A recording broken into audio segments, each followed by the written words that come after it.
Hello everyone, today we're going to talk about the ELRA and why it's a terrible idea that you shouldn't support. Before we get started, I just want to make sure everyone on both sides of the debate knows about UChicago's election code, specifically the part about it that prohibits personal attacks. Guys, this is an important debate to have amongst ourselves, but it's not the end of the world, and there's no reason to be anything but civil with each other. Also, if you slip up, there's a committee within student government that doesn't really answer to the student body at all, and they'll cancel the whole referendum. So please, until the repeal goes into effect, be as civil and courteous as possible. Afterwards, though, you can do whatever you want. Alright, so what exactly is the ELRA? Well, it stands for the Executive Leadership Remuneration Act, and it basically states that the president and the vice president of student government will receive a quarterly salary. For the president, that'll be $4,500 over the course of the year, and for the vice presidents, that'll be $2,250 each, so $9,000 overall. Now, this doesn't affect the current executive slate. The first people to receive these salaries will be next year's executive slate, and I'd just like to take a minute to appreciate the fact that they abstained from the vote, and some of them have spoken out against it since then. I think we've elected some good people. But even so, the ELRA still passed 15-4, which is just unacceptable. No one is debating that student government officers work hard. In fact, some of them claim that student government takes between 9 and 12 hours a week.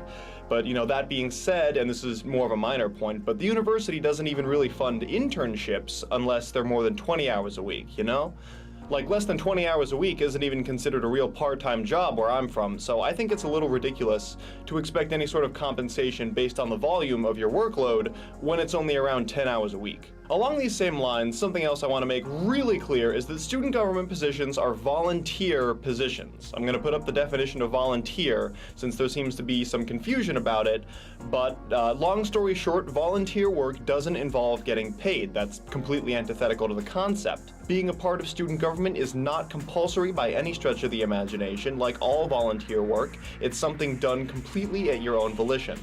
RSO leaders are the same thing, they're volunteers too, and they also work hard, and they do it without pay, and they do it because they're passionate about the organization they're a part of, and they want to be an important part of what makes the group run smoothly. That's what a good volunteer is like, and I think we should hold our elected officials in the student government to the same standard, if not higher. All of the arguments made in favor of the ELRA come from this website for the American Student Government Organization. Pretty much copy-pasted, in fact. They even cite the same statistic as Mr. Cottrell does, and that's that 77% of student government officials across the country receive compensation of some sort, in the form of salaries, stipends, tuition waivers, cell phones, reserved parking spaces, clothing allowances, and more. Okay, first of all, that's just insane to read.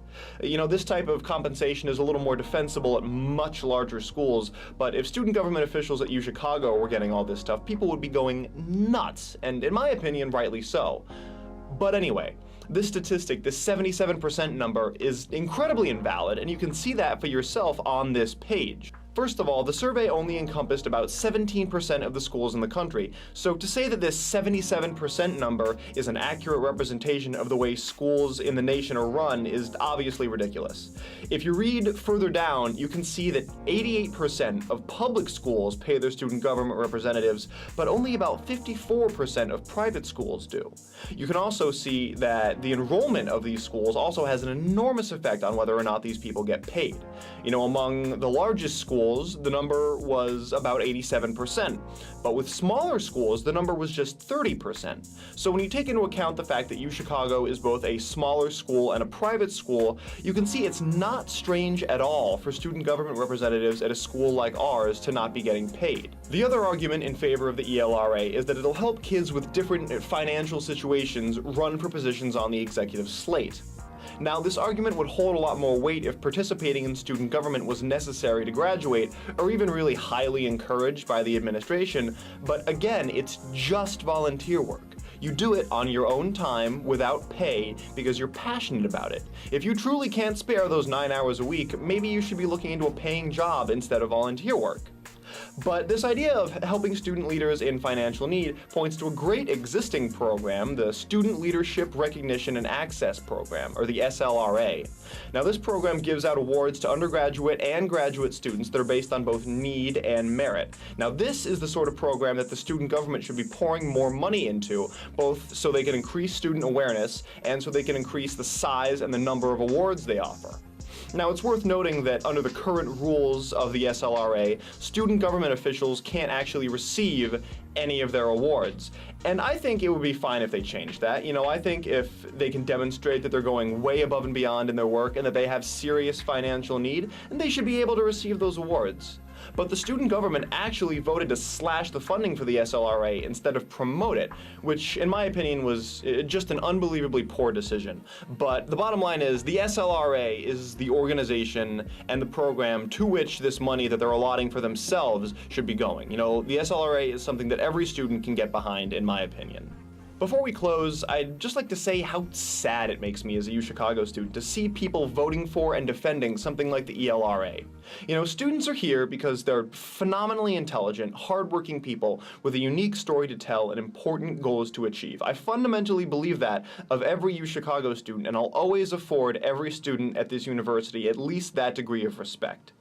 People here claim that they want to work hard and become powerful people in government and industry so they can fix the broken, corrupt parts of these institutions and make them work for everyone. But if anything, this type of behavior indicates that the exact opposite is going to happen. And really, honestly, nothing would make me sadder than growing up and watching these UChicago students become the next generation of just ineffective politicians and unfeeling corporate overlords that my 18-year-old kid complains about on Facebook.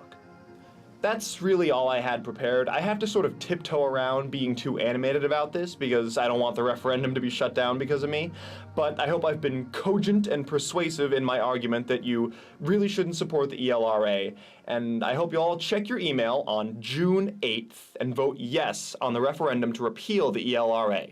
Thank you.